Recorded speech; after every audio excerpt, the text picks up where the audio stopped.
오늘 원하는 플레이를 제대로 못하고 있습니다.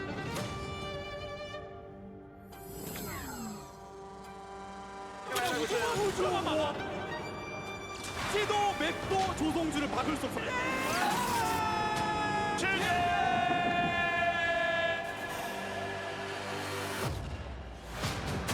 To be the best, you gotta beat the best. The underdog was never meant to make it. Look at me now, number one, pound for pound. To be the best, you gotta be the best. The story of a legend in the making.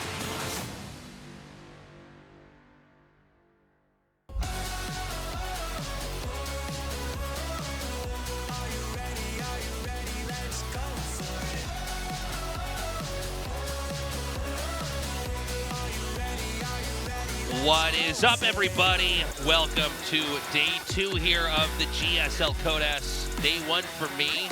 I am back. I am a little under the weather, feeling a little bit sick, but nonetheless, happy to be here. Good to have you back, Good man. to be back, man. I understand Reynor is one-upping me here for my role at the show. How was it casting with him? Reynor did really well. It was a lot of fun, Yeah? especially having that kind of pro gamer insight come on here. It was a pleasure to have Reynor cast, and he's kind of doing the TY thing now where he's playing in the GSL and he's casting in the GSL, and he's Yes. actually going to run the gauntlet today. herO picked Reynor first in the group selections. I'm so excited for today. And this is basically a group of death.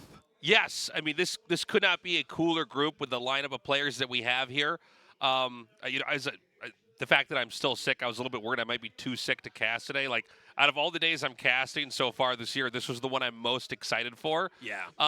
Look, GSL has been around for, I think, almost 13 years now.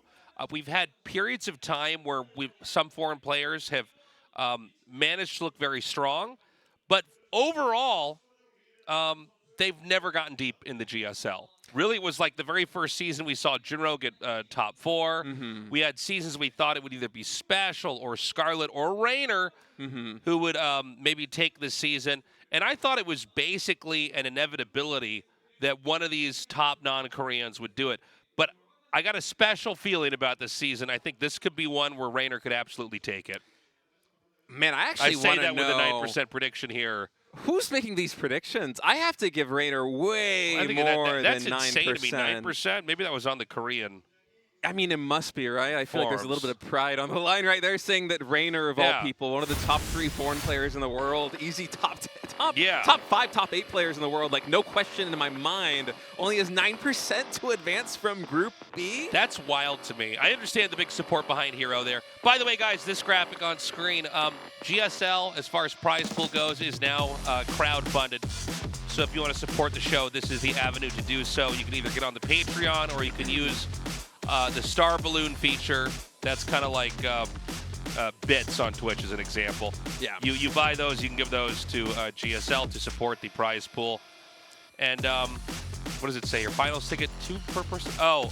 Every 2 weeks, 3 winners are selected from people who have donated 100+ Star Balloons. So if you're in Korea, you want to get a ticket, that could be a little bit of a fun mini game. So you can snatch one up early that way. It's kind of like when you go to the arcade and you win tickets by playing games, by like trying to get like short basketball shots into hoops, or you could just buy it with normal money, you know, the prizes you're going to get. And the donation amount that we have on screen right now, I'm pretty sure this is the donations that have been raised since the previous finals. So I think this is just for this season already, if I'm not mistaken. I think that's what they said, but I thought they said it was at 3,000. So 30,000 makes me think maybe it is still from the previous season. I'm not sure. I'll have to double check that. Either that or maybe we had a big influx of donations. That is possible. Well, you missed this, but last week when Reynor was casting, he was so hype about plugging in the Patreon and the Star Balloons because, you know, it's the prize pool that's getting crowdfunded, right? Reynor, he's come to GSL. He said in his interview he came here to win. He's not looking for a second place. He's not looking for a top 4. He's not looking just to advance from the first group stage. He wants to win this thing, so he was not shy asking for a little bit of moolah there to be donated to the GSL. He's like hyping it up as the Reynor Foundation. Yeah, dude. So guys, Group B today, obviously a lot of hype with that. We're going to be back every week on Thursday, so join us for Group D, Group D and then Group C. Okay, so we had a little bit of a schedule switch here.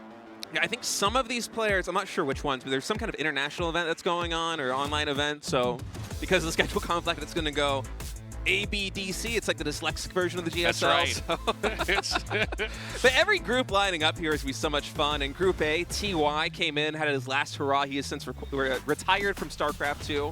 Had some fantastic games, especially Game 2 versus Maru was so fantastic. And Rogue is back in Group C, guys. Let's see how the group selection went for Group B. B조의 김준호 선수.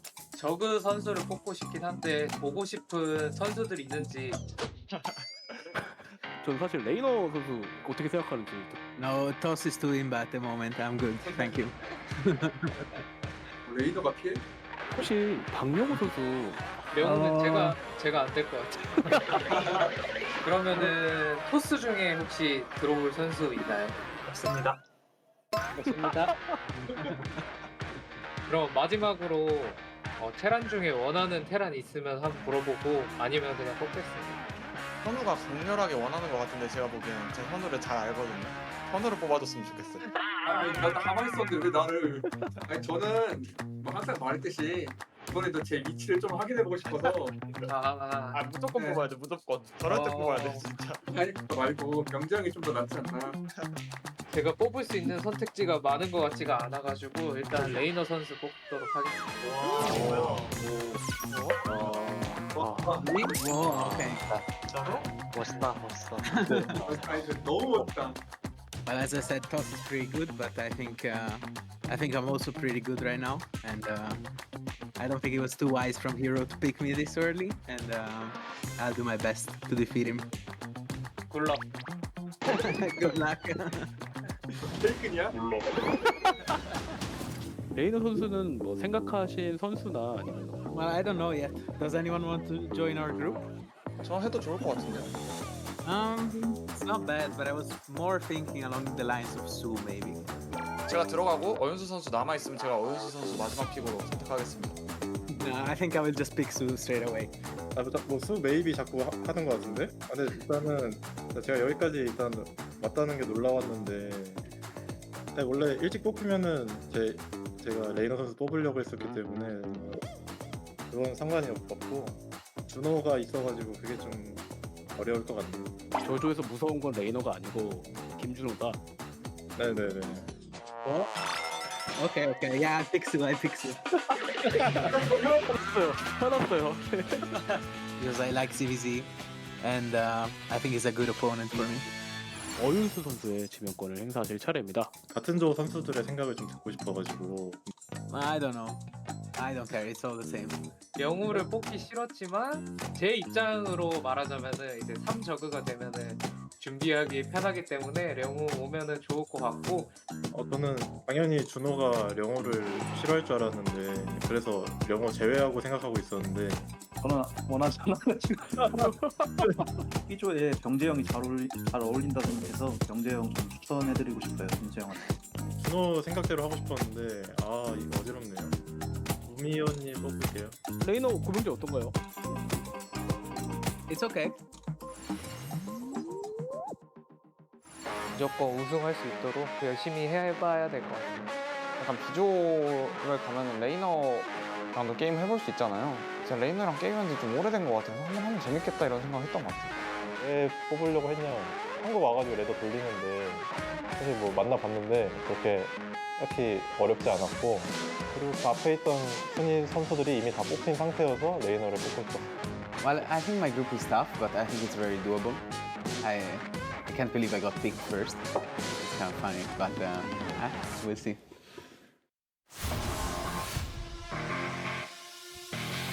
Dude, I can't wait to get these games, man. This is going to be so fun. Yeah. You know, Reynor, he's been settled into Korea for a couple weeks now. I was super hyped to see that he was zeroing in on Season 2 at GSL as one of his goals to come in and dominate. You know, there really isn't a tournament that has this kind of format in the rest of StarCraft 2. The live event every week, the build-up, you know, every game's followed, but at the same time done in a setting, you know, with this much pressure. I think he's got a shot to take it. I do think herO realistically could win, though. herO's been looking really good lately, especially after Season 1 where, yeah, he did lose the finals 1-4 to Maru, but it's Maru of all people, right? I mean, herO had this issue, I feel like, last year where he was killing pretty much everyone in online tournaments. Then he would come to offline, and I don't think he was choking, but he was underperforming. And then in the first GSL of this year, he came through in such a dominating fashion in Season 1. I think this is partly why he picked Reynor here as his first opponent. He's feeling so confident right now in his form. I mean, he was in the group selection after picking Reynor, trying to get him to also get Dark in there. So, I mean, herO's confidence right now has got to be through the roof. Well, the reality is when herO's playing really well, it seems to be really difficult to beat him here. Budget Seryl's what this says. The Wish.com version of Seryl. This is when you get Seryl on Alibaba. The players themselves choose that, by the way. This is Reynor poking a little bit of fun at himself. So funny. Look, Reynor, he's been in good condition. He's been out here, like I said, for a couple of weeks. He has been streaming a lot. Yeah, he's been in good condition. He was posting, I think he's ranked 2 right now online. So, I mean, both these guys are in great shape. I think this is probably the most important match inside of this group. Absolutely. In my opinion, herO and Reynor, both these two players are favorites to get out of Group B. But honestly, I have no idea who's going to get out in first. This is such a stacked group. herO and Reynor, 2 heavyweights. Reynor from Europe, herO from Korea. I can't wait to get into this one, Tasteless. All right, guys, we're ready to get this going. herO versus Reynor, the first best of 3, Group B, starts now. Let's get ready to rumble, rumble. Let's get ready to rumble. You looking for trouble? Let's get ready to rumble, rumble. Let's get ready to rumble. Tell them it's going down now. Let's go. Okay, herO in the bottom right, Reynor in the top left. Now, keep in mind that Reynor is quite good at this matchup on both sides. Yeah. Which gives him quite a big insight. All pro gamers can kind of, on some level, play all the races and know all the matchups, right? I mean, you're just around the game so much, and you do off-race a decent amount, but I think Reynor, more so than your average pro player, has a lot of insights here. Yeah, he will play Protoss in tournament situations. And by the way, if you guys missed this discussion in Group A of GSL last week, we actually have a change of rules here in the GSL, whereas previously you had to declare your race. So what's up, everybody? Welcome down to the studio. A lot of people coming from around the world here. And as I was saying the rules, previously in GSL, you had to declare the race that you would play for the entire tournament, which obviously was a handicap to Reynor as somebody who occasionally likes to play Protoss in the PvZ matchup, but they changed it to the ESL rulebook, which I'm basically just calling the Reynor rule because he's really the only player that gets to take advantage of this, where you can now choose, I believe, on a map-to-map basis, which race you want to play in a series. So we might have a chance to see Reynor play PvZ against Sue or play PvZ against somebody else later on in this tournament. A distinct possibility because he is good at this matchup, not just on the Zerg side, but also on the Protoss side. So there's a little bit of history with that. Early on, this is like way back in StarCraft 1, the first year or two they put the game on TV, a lot of people race picked. And it became a problem because there was a circular nature that would happen in race picking where like some people want to play Terran versus Zerg, Zerg versus Protoss, Protoss versus Terran. So what happens if you have somebody that was in that kind of matchup picking thing? And the combination of that and the fact that generally it was better branding for the show, like in that case it was the OSL and the MSL for the Star Leagues, to have one player play one race, you could kind of build a storyline around that player and the character and the play style they had. But yeah, they've changed it just now to be more of the ESL rules here, and so we might see some race picking. Right off the bat, though, pylon block here from herO. Yeah, this is such a clutch time to come in, too. Reynor only has 2 lanes out on the map, so this is causing him quite a bit of headaches. And this is part of herO's opening build. He played it about as greedy as you possibly could. He didn't go for the early scout. Right. He went for gas first, so his Stargate is 2 seconds faster, and with this really quick adept across the map, he's able to throw down that pylon and completely disrupt the opening build order here for Reynor. Reynor would have loved to throw in that hatchery maybe 30 seconds ago, and oh man, even this Overlord might get taken down as soon as that Oracle pops out. Great start here for herO, all things considered. I mean, Reynor's got to be feeling the pressure straight away. Yeah, this third hatchery coming along now. The Oracle about to pop out. A quick poke in there with the Adept confirms it is going to be the hatchery exactly where he expected it to be. Looks like he can't quite get that Overlord. He'll have to wait for the Oracle to come out, but he's not going to show the Oracles yet. He's actually pooling 2. We'll see. I don't think he's going to get pull up to a third, but he might as well. And take it to third base, so he does show the first one. Yeah, kind of an interesting choice to bank the first. It's like he banked it up to halfway to where the second Oracle was out, which is a funny timing for that. I'm not sure what that feign is supposed to accomplish. I think these mind games are a little bit too high a level. Well, I wonder if it's like, it looks like there was one other tech building made before the Stargate. Yeah, that's Does what that I'm make thinking sense? too, or maybe an additional gateway unit. I'm not sure exactly what herO is trying to play at. It was clearly very deliberate. This is one of these things where you get 2 top players and they're so good at reading each other that, you know, a 15-second delay on sending a unit out can completely throw the other player on a trajectory that's going to put them in a bad spot. herO with a quick trigger finger, they're actually able to take down the Spore with the drone inside of it, so a really nice pick off there. And the follow-up from herO is not the typical Twilight Council and Forge. It's a relatively fast robo into a later Twilight Council, so we'll have to see exactly how herO is going to use that. It makes me wonder, the way his build is lining up, if this is going to be something like a timing based on robo units coming into the pipeline. I'm curious whether he's going to go for Colossus. That is something that herO has done in the past. A 2 or 3 Colossus stall in with a heavy number of Blink Stalkers and +2 ground weapons could be in the cards here. You know, one thing about herO is you basically don't see him play the really, really passive style. He likes to push. He likes to kind of, with a ground army, engage with the other player. We've had a lot of other Protosses, and it seems to be growing as a trend to just tech up into carriers and kind of let the game pan out as both players build up into late game. But herO, not so much. I mean, I'm expecting this to be a game where herO's going to come out and try to close this out at a specific moment. Yeah, and the tech coming in, it's going to be Immortals, no Robotic Spay, and relatively fast charge even before Blink. So herO playing a little bit of a different flavor of PvZ right now. He might go for like an Immortal Zealot charge push. I feel like when you do this, it has to work right away.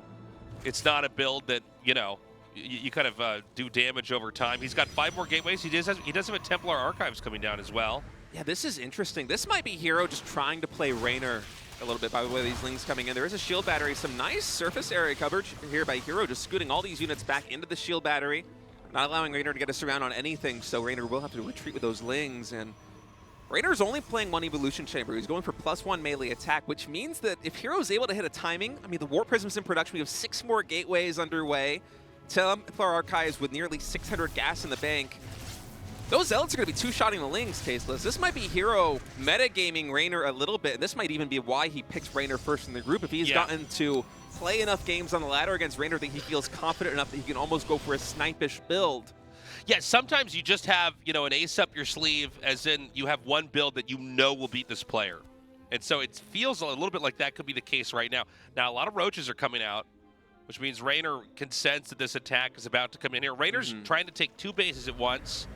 It appears that this initial push is going to be coming up through the bottom. Notably, no Zealots shown in this, just a couple of Stalkers and some Adepts, but not very many Stalkers altogether. So it Reynor, seems like the 3 Stalkers and the 3 Adepts is a really deliberate attempt to throw off the opponent. He's going to get some Archons here as well. Yeah, we'll see how this works for herO, though, because Reynor himself is kind of planning on going for something aggressive. He's cut drones all the way at 65, going for Roach Ravager, even a Queen drop coming in. And now he's meeting herO in the middle of the map. The first Oracle does get taken out, goes a little bit too far forward into those Queens, but you're going to see the power of this Protoss army pushing forward. Not a bad engagement right now for herO. If he can micro back with these Archons as he does, that is some very good control. The front line basically evaporates here. For Reynor, the Archons are getting so much damage in, Tasteless. He's continuing to push it. Here comes that big Zealot warp in. Meanwhile, the Link counterattack is going to come through. There's nothing here to block. The Archons are extremely low in shields. It looks like the next 2 could fall within a matter of seconds. Yep, Reynor focuses those downs with the Queens and the Ravagers, but there might just be a little bit too much in the front line. The drones are getting pulled to go toe-to-toe with these +1 Zealots. That's not a fight they want to take.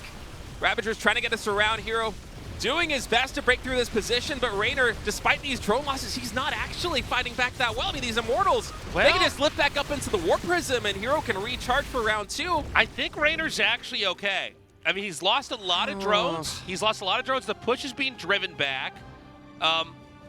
he is continuing to do a little bit of harassment here and there. We're going to see probably another explosion. Well, hold on. He could actually have full-on counterplay coming up here. I feel like herO is well positioned to deal with this, though. He's even has a cannon and multiple shield batteries here at the third base. His worker count's at 63 to the 42 drones of Reynor. herO now just needs to stabilize back at home. Reynor is trying to eke out a couple of drones, but really, he has to get damage done with this. And this is a great start. These Zings finding 9 more kills. Zings, how do I call him that?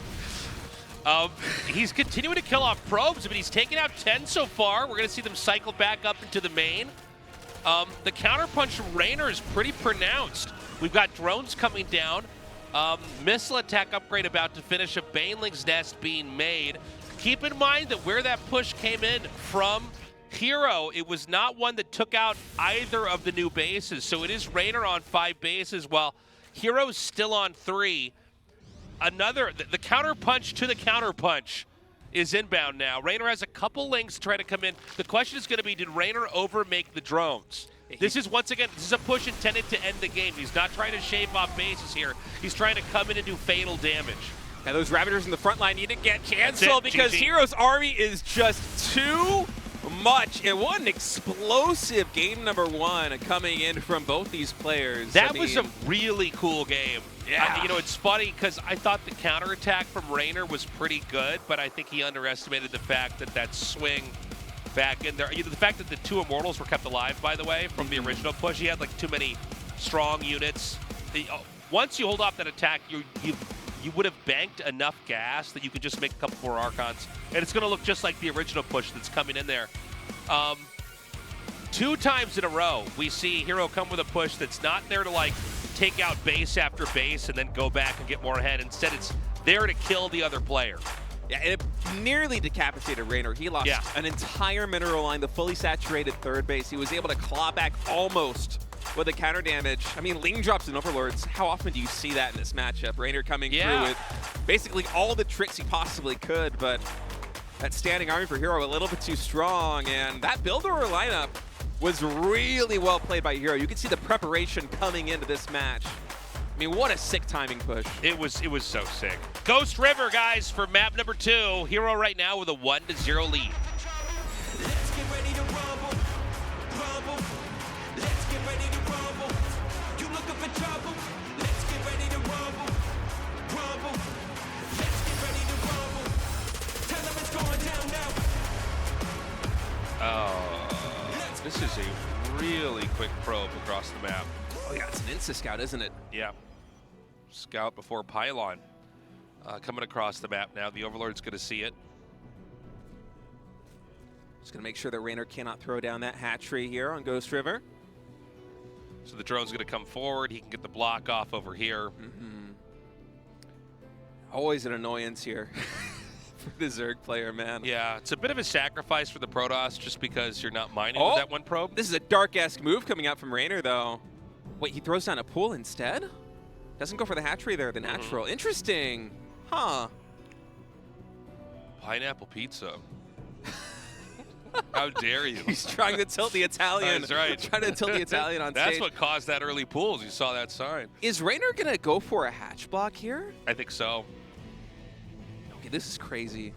Well, he wants to, but there's going to be a probe block to block. No. Now he can't get it down. So the second probe is here, too. He's not going to get it. He could just, like, get into a position where this is so bad that he can't win right now. He needs to put a hatchery down somewhere. Oh, this is a nightmare start. Excuse me, he put the other hatchery down in his natural. But, I mean, this is already pretty bad. I know it looks minor, but 6 lings are being made. Doesn't even get the block on the Nexus, too. I know. I mean, these small things add up so heavily in the early game in PvZ. The most important parts of builds are in the first couple minutes. Because if you mess that up, then everything else is later. Especially in this matchup. I feel like PvZ, I mean, maybe up there with ZBZ, but at least among the non-mirrors is by far the most snowbally matchup. Where Reynor was talking about, I think he said that sort of as a Zerg player from Sweden, he's like developed a rule where if he loses like the 5 drones before like the 6-minute mark, he just like instantly GG's out of the game or something in PvZ, because it is so focused on that. Now let's see if Reynor can get something done here with these 6 lings, but herO is quite wise to it, even going to allow this pylon to finish. to make sure he has enough time for this adept to come out, be able to Yep. get a micro. And so he does kill it. He doesn't overcommit. And so, you know, obviously this isn't the game that Reynor wanted to play. herO's been in control from the very beginning. It's a control play that wasn't off the back of a successful rush or anything, but really just blocking stuff, forcing builds, denying the counter blocks, and so here we are. And a very similar vein to the previous game. I mean, back when herO dropped down that pylon with the probe and then came in with the adept to deny the third base of Reynor, it caused so many problems, just completely disrupted his build. And here's Reynor not going for the third hatchery, or the hatchery, the third base, I should say, instead going for the hatch block, not able to get it off because herO pulls the second drone. He makes 6 lings, trying to get some counter damage done. And yes, he did kill a pylon, but that is not worth what could have been 1 or 2 more drones back at home. And every single ling is going to go down to 3 adepts, which means Reynor now needs to reproduce those units. So his drone count is very low right now, only at 24. The first Oracle's in production, a 4th adept. He's making another also pair in of lings production. Well, here? he has to. Yeah, These just adepts. to hold this off, yeah. A little bit of pressure. Reynor's probably going to feel pretty inhibited with a lot of the choices he has to make coming up here too, just because of the way this game has started out. Ling's speed is close to finishing up. That Oracle, we saw it banked earlier. I don't think it's going to be hidden this time around. I think he'll just send it right across, especially with these adepts just coming in. I mean, look at how many lings Reynor feels like he has to make because speed also isn't finished at this point. Yeah. About 10 or 15 seconds out. And behind this, there's going to be a third base taken. Nice job denying the creep tumors. I got to say, herO is just really in control of this game. His early game has just been so on point, both in Game 1 and Game 2. It's honestly pretty phenomenal. And the scouting information he's getting on this too, seeing the new drones coming in, seeing the exact ling count. I mean, Reynor is just... I don't even want to say that he's been fumbling this because it doesn't feel like he has. It's just that herO is hitting these insane timings in the early game, and Reynor, without the completely perfect reaction, just gets absolutely handicapped here. And, like, even Larva going down. Even killing Larva. Now, So this could be some good counter damage here for Reynor if he's able to get something done, but this Nexus is far enough along, and that adept there at the corner means it's only going to be 1 pylon. He's going to try to come up here. I thought for a second he might be able to slip up above that adept. Now the Oracles come through here, and they can basically just laser down these lings.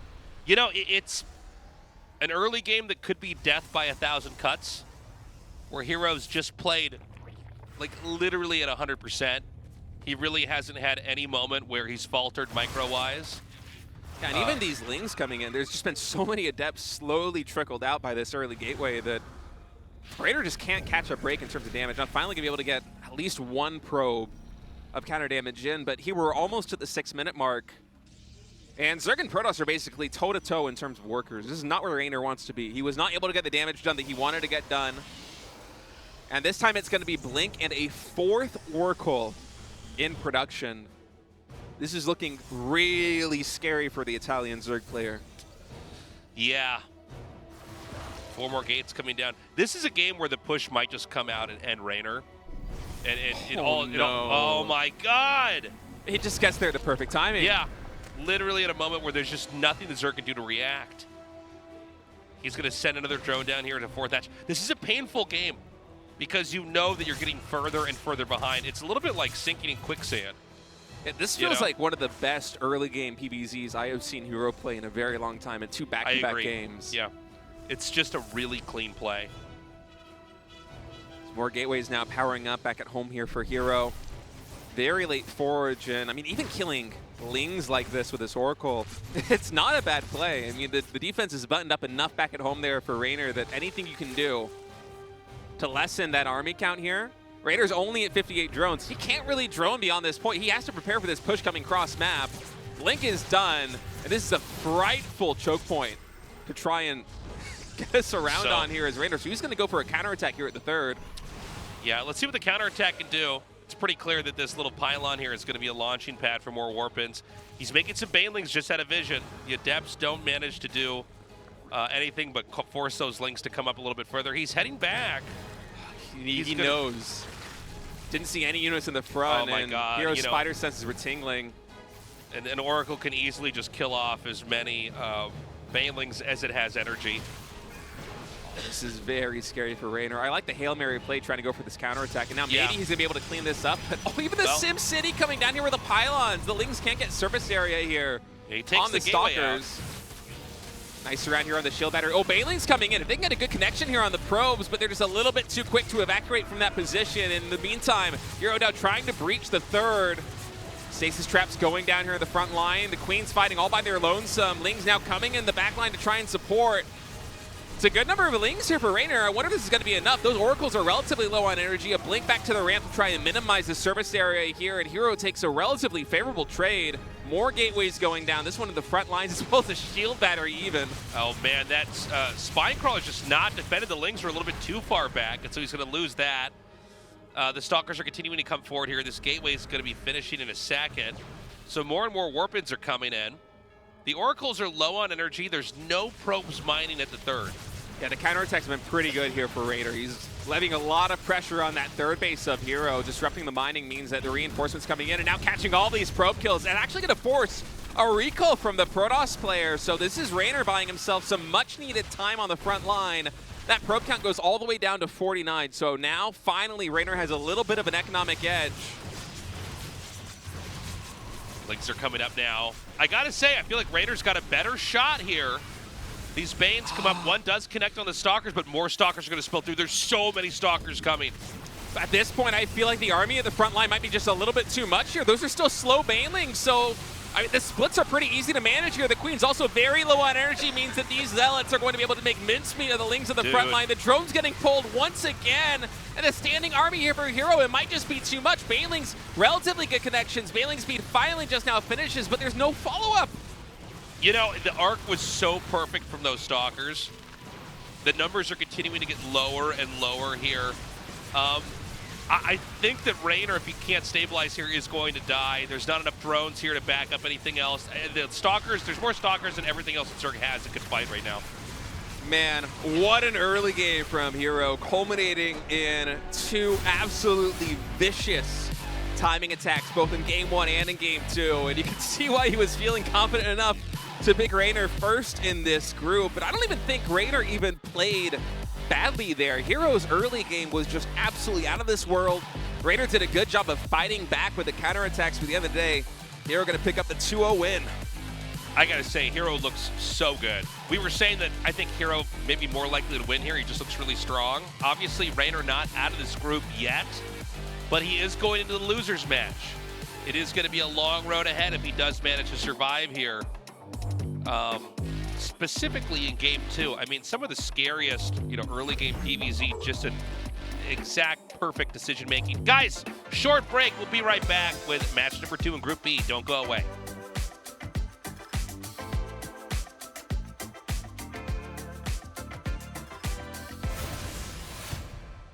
I'm on fire, I can't stop. I'm on fire, warm hot, turn me up a notch. 600 degrees, got me burning up the spot. First about the pot, get it till I got.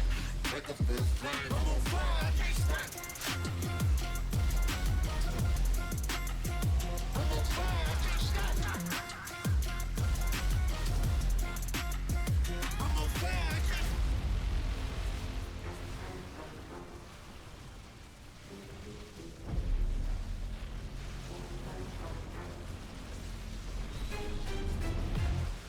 South Beach, make them feel the heat.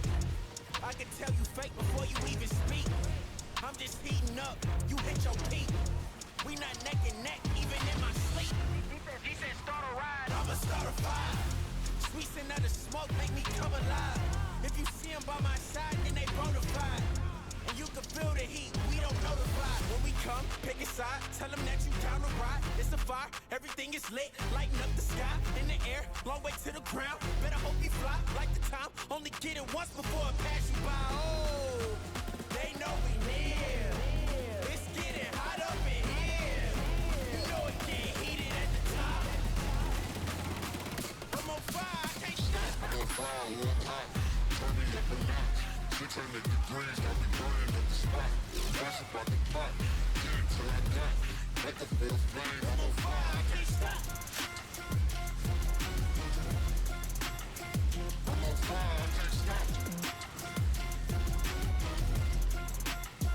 I'm on fire, I can't I'm